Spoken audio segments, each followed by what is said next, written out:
that's a bit better. Right, let's get on with the old Piaggio in part 4.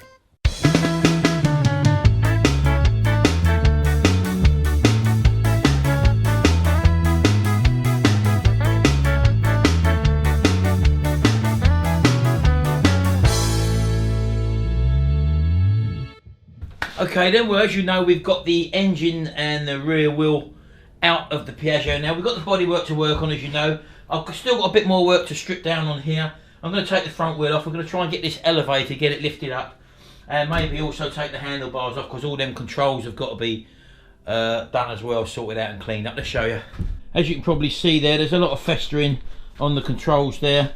I will repaint these and other little bits and just clean up and stuff like that. But first things first, let's get it up in the air and get that front wheel off.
Right, that's it, that's the handlebars off now. I've still got this brake caliper to remove. I'm going to drain the brake fluid out and put some new fluid in. So I'm going to treat all this and clean all this up as well.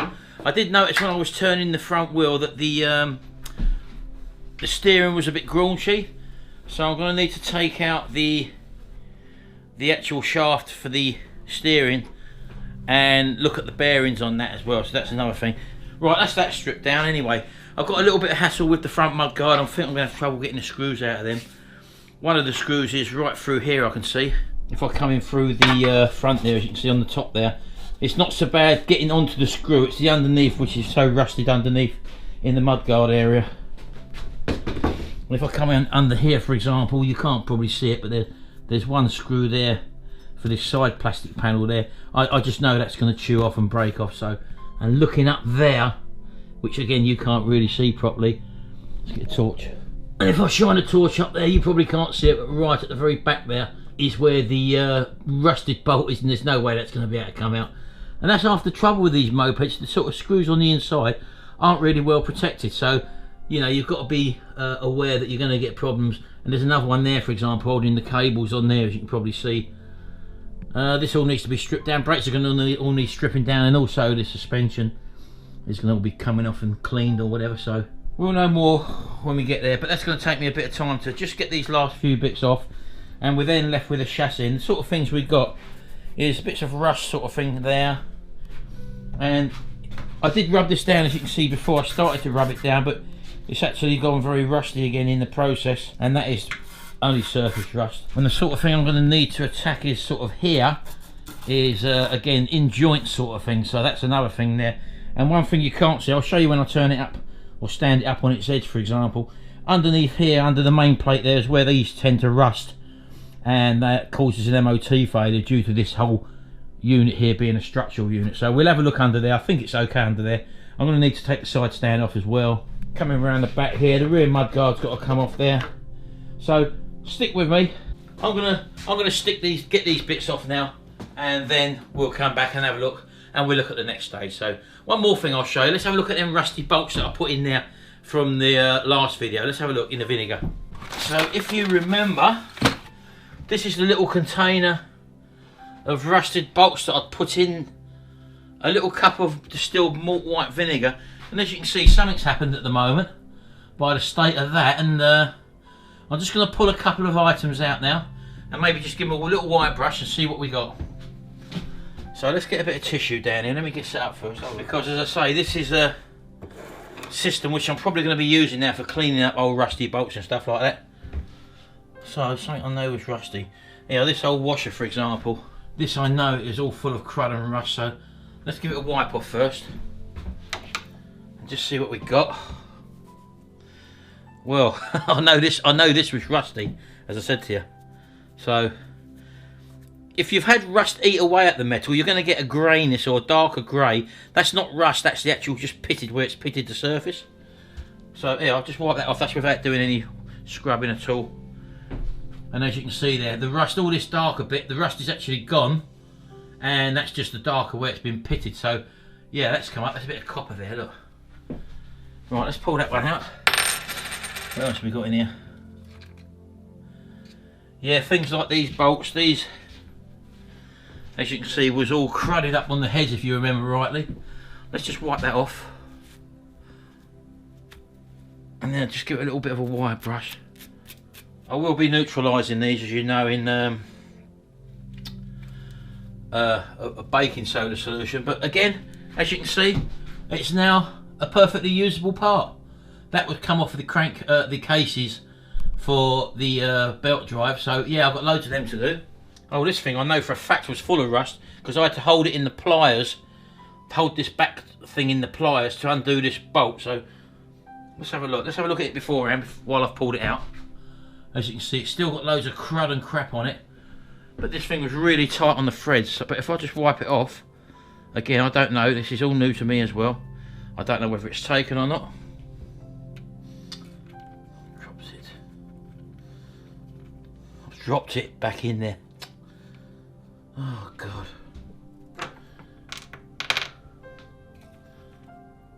I've got to get all these bits now. I've dropped it back in there, and unbelievable. The older you get, the more you tend to drop things. And it's going to be right at the bottom. Oh, here's another clip as well, look. This clip was totally rusted as well. Well, there was the bolt from that one, as you can see, but as you can see, that's come up clean. That's that one, so I'm going to have to keep that, but let's just wipe this off, because I know this was covered in rust, this bracket. And as you can see, go around the inside of it as well. Now, these are the sort of things normally where you have to throw away, because you just can't clean them. Now look, as you can see, look, it's just all coming off. Now look, I've still got to just brush the inside, but as you can see, the actual rust has all gone off of it, look. Amazing. And that'll take a new coat of paint, and there you've got a brand new bracket again. Normally you have to buy this sort of stuff, because you think, oh no, it's going to be no good, but and there you go. Look, that's the vinegar. Superb. And the good thing is, I'm putting my fingers in this and my hands in here, as you know, and I haven't got any worries, it's only vinegar. It's not an acid solution where it's going to burn your skin off or cause you damage or anything. There's another clip there, again, that's come out fantastic. And as you can see, that was that bracket that was totally rusted. I couldn't spin that on there, look. That's totally free now, look. I rolled that in the pliers, look. And that's what it does. That's the vinegar. I know it still looks dirty, but it's not. All the rust has actually gone off of it. So, fantastic job this vinegar does. Get yourself some, and I'll just spray these. Once I've cleaned all these off, I'll spray them with WD-40, put them in a little pot, and then I'll know they're going to be protected. And they can look as good as new when I go to assemble everything again. Right, that's enough of this now. I'm going to carry on with these little jobs, and I'll see you in a minute.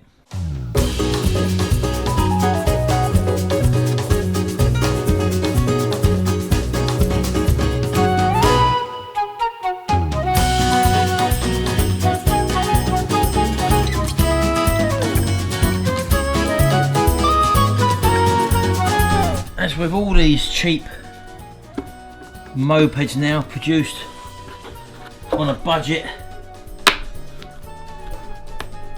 everything on show underneath is not protected, and if there's any fixings, they're going to be totally corroded to the extent where you're probably going to have to drill them off. Now this here, for example, there's no way I'm going to get that off of there.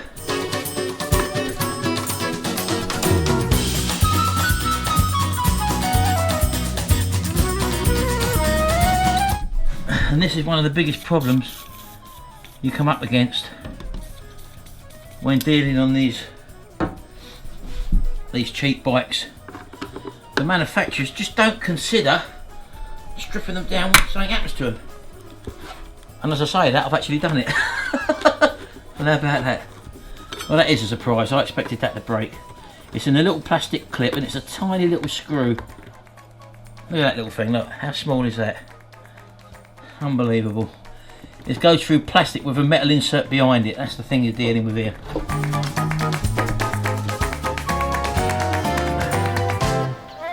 And as you can see, the state of all this suspension arm here is all corroded, and that's something I'm going to have to deal with as well.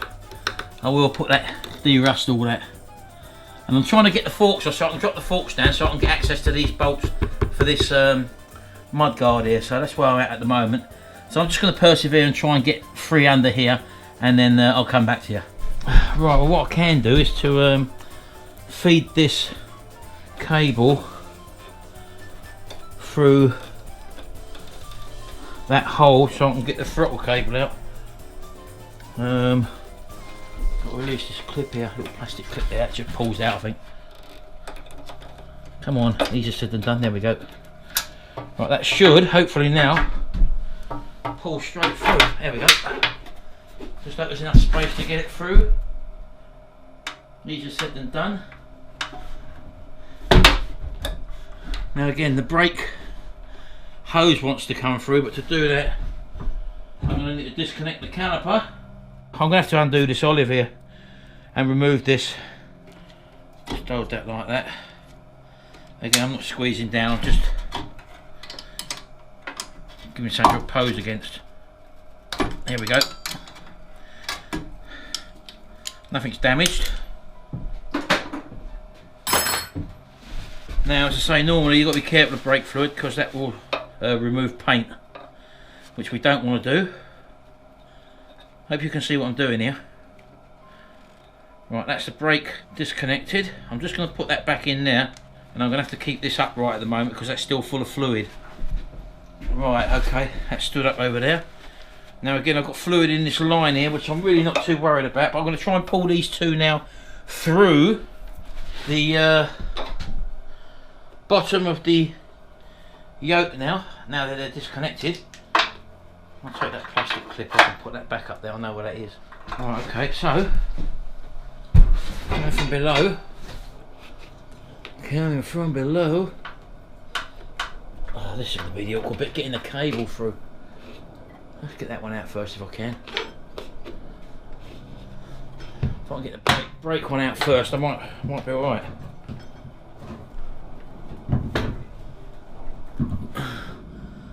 Right, well now I've got it down to there anyway, I can remove, I can't pull it right out for some reason, but now I should be able to undo the top nut on the steering yoke and actually drop everything down now, so that's the way I'm going to try and get over this. Right, okay then, so hopefully this plastic cover just comes off like that, and as you can probably see here, let's show you, we have got a ball bearing race in here. I thought they'd all be sealed in, but obviously they're not. I don't think they're going to fall out, so I think it's one of those with little clasps around it, so we should be okay. So once I undo this nut, this will start to drop down and we should be able to drop our front spindle out. So that's what I'm going to do now. Now again, you'd normally have a C-spanner on here, and I haven't got one, so I'm just going to have to gently tap until we just loosen it off like that. This is the top locking nut, and underneath it there is another little plate which can only go on one way. It's got a little key in the shaft there, as you can see, and that little tab faces the front. So that's them two off. Always try and keep things in order as you take them off. Now this one is the one that tightens up the bearings, and this is the one you don't want to really tighten down. This is your adjustment basically. So this one won't be very tight, but I've got to just be careful. There we go. And as you can see, that's loosened everything up now. So I'm just going to gently turn this, but I'm going to have to hold the shaft up as well, because the shaft will obviously try to start to drop. So when you change your head race bearings, this is where you are in here. This is a weighty shaft, and it should just drop out, and then cables should come through with it. That nut there, as you can see, that's what the bearings run on, And if that's got loads of corrosion in there, you're never going to get rid of a grittiness, so you'll have to change that as well. There's our little ball bearings, tiny little things. Look at them, look. There they are. And if they're knackered, you might as well get a new set. You've got one at the top of this shaft and one at the bottom, so hopefully now, there we go. So now just drop this through. Drop this through. There we go. Happy days. And as you can see, there's the bearings on the bottom of the shaft there as well, which that old grease is all probably stiff. There's a lot of rust and corrosion in there. I might have to replace these, so that comes up a little bit later. Right, that's that off now.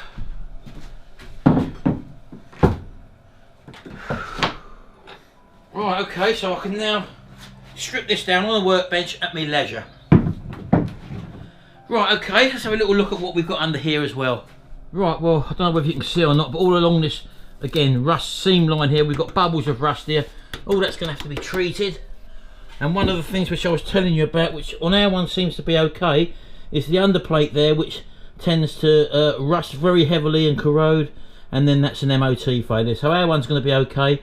I've got to take off this the side stand there as well, that's not a problem. So hopefully in the next video, we'll be stripping a lot of this back, and taking the stand off, and treating all this rust here, for example, and preparing the paintwork. So there we go, we've not come up against too many problems at the moment, apart from rusted fixings and all that. And it's just knowing how to deal with them when you come up against them. So we will have to replace the steering bolts. I can see there's lots of rust in the steering head rather in there. There's lots of graunchiness which you won't get rid of just by lubricating. And that's just something I'm going to have to do. Again, that's just a little kit to do. That will sort the steering out. We're going to sort the brakes out as well, obviously. And yeah, we'll get in there. Anyway, I hope you enjoyed this little video, and don't forget to tune in for the next one. And if you want to go back and see the first three, they're in my playlist there under the motorcycle playlist. There's loads of other motorcycle playlists, loads of videos in there on different bikes and stuff like that you may be interested in. So give us a subscribe and hit that old like button if you like, and give us a comment. Anyway, thanks very much for watching, and we'll see you in the next video. And until then, bye for now.